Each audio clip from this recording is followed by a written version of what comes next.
Melanjutkan lagi, ini adalah bagian kedua dari biosintesis lipid. Saya akan menggunakan slide ini sebagai pengantar untuk pemahaman yang lebih baik.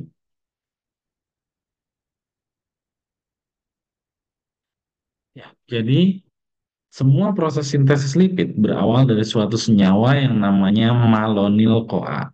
Nah, dari mana malonyl-CoA berasal? Ya, malonyl-CoA berasal dari asetil-CoA. Jadi asetil-CoA itu akan dikatalis oleh enzim yang namanya asetil-CoA karboksilase. Dari namanya ya karboksilase, maka ada penambahan gugus karboksil di asetil-CoA tersebut.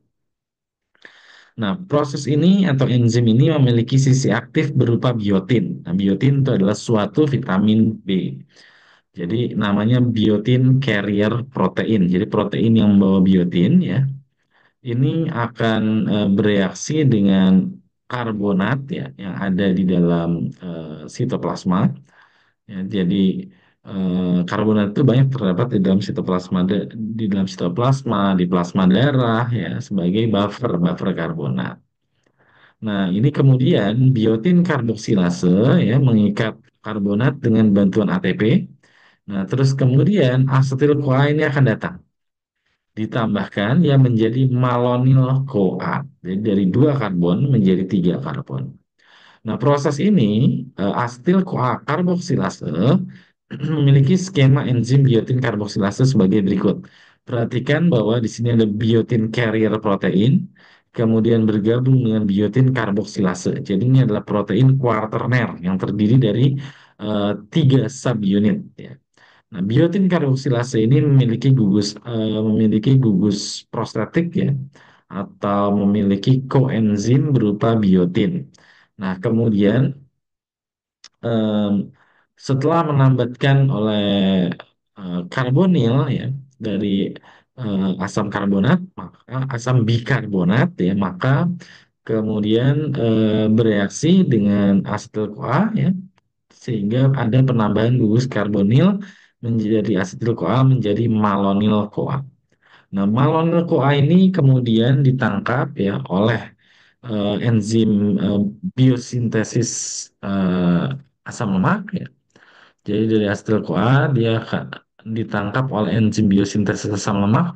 Perhatikan bahwa ini CO2-nya lepas lagi. Jadi CO2 itu tidak bereaksi sebetulnya, dia hanya memperantarai saja agar si asetil CoA bisa diikat oleh em, enzim hasil sintesis. Nah, kemudian jadi enzim ini punya satu eh, gugus asetil ya. Jadi ada ketambahan dua karbon. Nah, kemudian terjadi reaksi kondensasi sehingga berikatan. Nah, kemudian terjadi reduksi. Ya. Perhatikan di sini ada satu ATP yang digunakan. Kemudian ada proses dehidrasi, ada H2O yang lepas, ada proses reduksi lagi. Satu NADPH digunakan. Nah, jadi setiap penambahan panjang eh, gugus ada tiga energi yang digunakan. Satu NAD, satu ATP, satu dan dua NADPH. Nah, kalau penguraian kemarin kita bahas, setiap pelepasan satu gugus asetil, maka ada satu NADH dan satu FADH2. Satu NADH tambah satu FADH2 totalnya jadi 4 ATP. Tapi untuk penyusunan itu satu ATP, dua NADPH. Kalau ditotalkan NADPH itu setara dengan 5 ATP ya, dua NADPH jadi 6 ATP. Jadi setiap penambahan pengurangan itu sebenarnya ada selisih 2 ATP. Jadi kalau kita sintesis degradasi itu reaksi yang mubazir, energi hilang sebetulnya ya, rugi. Nah, kemudian reaksi ini terus berlanjut ya sampai terbentuk 16 karbon. Ini pada tumbuhan. Namanya adalah asam palmitat. Pada palem itu kan ya. Palem itu dia mengandung palmitat. Nah, pada hewan reaksi ini berlanjut lagi ya menjadi 18 panjangnya, namanya asam stearin. Tapi karena ini biokimia mempelajari yang umum ya, ini kita bahasnya biasanya sampai palmita. Di manusia juga ada reaksinya yang sampai kepada palmita. Nah, kemudian ini ada beberapa enzim yang terlibat ya pada sintesis asam lemak. Jadi kembali lagi ke reaksi ini ya, tadi ada reaksi asetil CoA karboksilase. Nah, di sini ada 4 reaksi nih sebetulnya. Satu, dua, tiga, empat. Teorinya satu enzim mengkatalisis satu reaksi. Misalnya pada E. coli ini ya, ada asetil carrier protein, asetil CoA ACP transasetilase, beta ketoasil ACP sintase. Nah, ini 3 enzim ini di manusia jadi satu, namanya asetil-CoA karboksilase, ya, yang merubah asetil-CoA menjadi malonyl-CoA. Nah, kemudian malonyl-CoA ACP transferase, ini yang mentransfer dari asetil-CoA karboksilase ke asil sintase atau asam lemak sintase. Nah, asam lemak sintase sendiri terdiri dari 3 enzim. Perhatikan bahwa ada 3 reaksi ya ini. Reduksi, dehidrasi, reduksi lagi, gitu ya. Kalau kondensasi ini adalah reaksi transfer. Kondensasi itu artinya reaksi transfer. Nah, kemudian ini jadi ada 3 enzim. Beta ketoasil ACP reduktase, beta hidroksiasil ACP dehidratase, dan enoil ACP reduktase. Di E. coli ada 3. Nah, tapi di manusia 3 enzim ini bergabung jadi satu. Jadi kalau di manusia enzimnya yang atas ini satu, MT ini sendiri, nah kemudian yang bawah ini sendiri. Jadi bukan disederhanakan, malah enzimnya itu jadi lebih kompleks ya pada manusia dan hewan. Nah, ini adalah hasil karier protein ya, protein yang membawa asam lemak. Nah, protein yang membawa asam lemak itu butuh gugus aktif berupa asam pantotenat. Nah, kalau sudah pernah belajar mengenai protein, ya asam pantotenat adalah suatu protein B. Jadi kita udah ketemu 2 protein B sampai sini. Tadi yang pertama biotin untuk mengikat asetil CoA, yang kedua adalah asam pantotenat untuk mengikat asam lemak. Jadi jalur-jalur metabolisme asam lemak itu membutuhkan vitamin B. Nah, sintesis asam lemak pada eh, hewan dan tumbuhan atau manusia ya, itu terjadi pada beberapa tempat yang berbeda. Misalnya pada sel hewan, sel manusia, sel ragi ya. Em, yang pertama, oksidasi asam lemak itu terjadi di mitokondria. Kita memperoleh energi dari penguraian lemak itu terjadi di mitokondria. Produksi asetil CoA itu di mitokondria. Jadi dari asam lemak berubah menjadi asetil CoA itu terjadi di mitokondria. Nah, kalau asetil CoA kebanyakan, minggu yang lalu kita sudah ceritakan bahwa terjadi produksi badan keton itu juga di mitokondria. Gitu ya. Nah, kemudian ini ada yang diwarnai merah. Merah artinya adalah reaksi spesifik. Artinya di tumbuhan dan di hewan itu sama ya. Jadi pemanjangan asam lemak itu terjadi baik di mitokondria tumbuhan maupun di mitokondria hewan. Maaf ini merah ini reaksinya berbeda antara hewan dan tumbuhan. Nah, terus kemudian di tumbuhan itu tidak ada oksidasi asam lemak. Kenapa?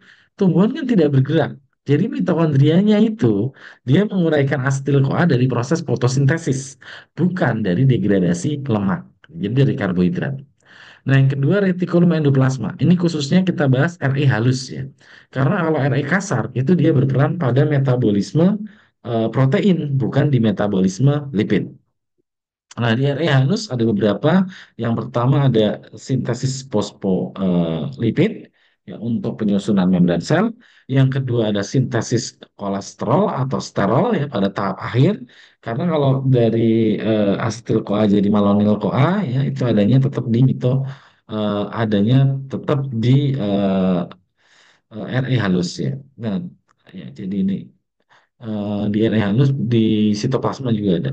Nah, terus kemudian pemanjangan asam lemak, desaturasi asam lemak. Nah, desaturasi asam lemak ini hanya terjadi di tumbuhan, ya di hewan nggak semua hewan. Yang bisa mensintesis desaturasi asam lemak hanya ikan. Jadi ikan itu mengandung asam lemak tidak jenuh, tapi kalau hewan-hewan darat nggak, tidak punya enzim fatty acid desaturation. Nah, kemudian sitosol ya, di sitoplasma itu terjadi produksi NADPH lewat jalur pentosa fosfat. Terus kemudian NADPH per NADP-nya tinggi,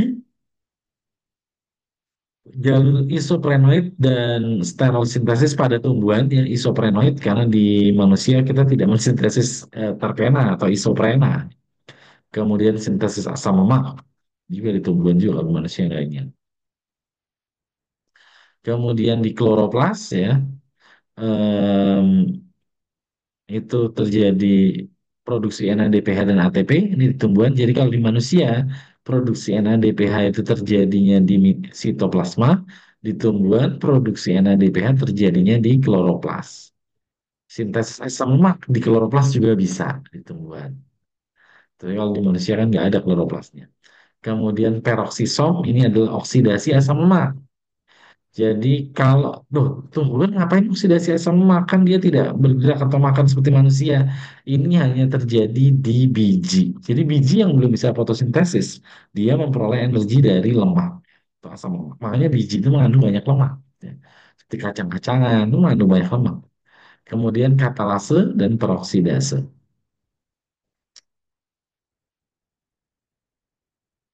Ya, jadi produksi NADPH itu bukan produksi, penguraian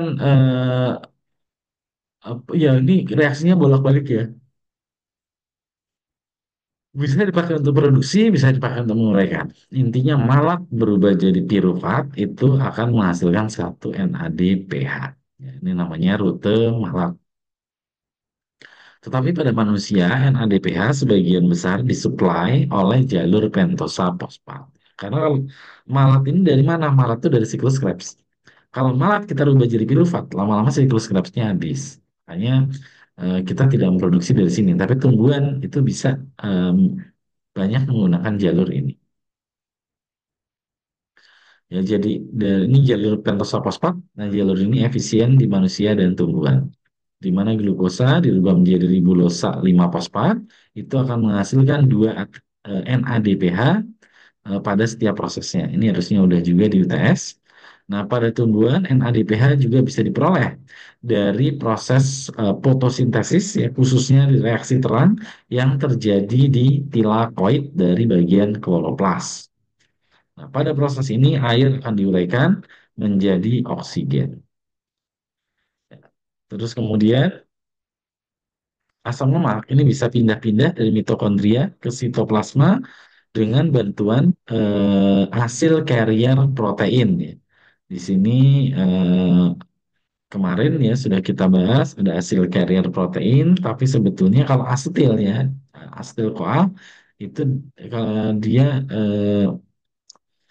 apa namanya keluar masuk itu bisa melalui senyawa antara siklus Krebs. Nah, perhatikan di sini ada sitrat, oksaloasetat, malat, pirufat. Ini kan bagian dari siklus Krebs.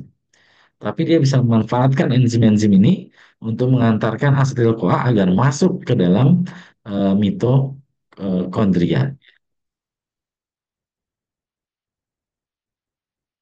Nah, kemudian eh, pada proses asetil CoA menjadi sitrat itu adalah proses penguraian energi. Perhatikan, itu proses penguraian energi. Asetil CoA jadi sitrat. Nah,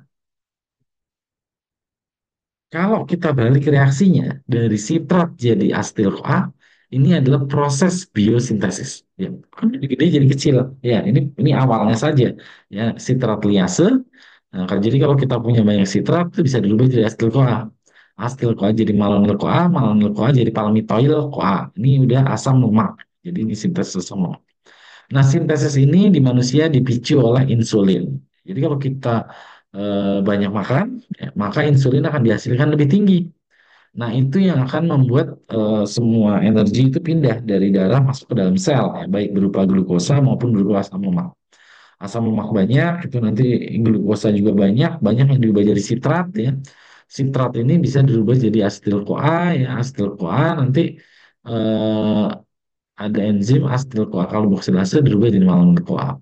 Nah, ini dihambat oleh glukagon Apa itu glukagon? Hormon yang bekerja pada saat lapar dan puasa. Ya otomatis ya, kalau ada lapar dan puasa jangan sintesis lemak kan gitu. Yang kedua epinefrin. Apa itu epinefrin? Ya, epinefrin itu adrenalin. Hormon yang ada kalau saat kita marah, lari, takut, emosi. Ya kalau orang lagi lari, kabur, kan dia nggak perlu sintesis lemak ya. Justru dia perlu penguraian lemak. Makanya ini dia menghambat. Nah kemudian lemak. Secara alami lemak juga kalau sudah banyak dia akan menghambat sintesis ini ya. Terus kemudian ada hormon lain yang menginduksi rasa kenyang ya leptin itu. Dia berperan pada proses kenyang dan lapar. Jadi udah kalau lemaknya banyak jangan makan lagi, normalnya begitu. Nah kemudian eh, dari palmitat itu dia bisa diperpanjang lagi namanya stearat. Pada manusia prosesnya stop di sini. Kita sintesis asam lemak paling banyak sampai 18. Nah, tapi pada tumbuhan ya, selain dia bisa pada tumbuhan, palmitat ini punya cabang. Dia bisa membentuk palmitolea. Ini adalah yang punya ikatan rangka. Manusia nggak ada ini.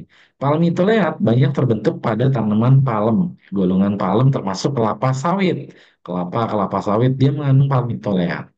Palmitoleat, palmitat ya. Sehingga itu yang menjadi bahan baku minyak sawit. Kemudian dari sel stearat ya pada tumbuhan bisa eh, di mengalami proses desaturase menjadi oleat.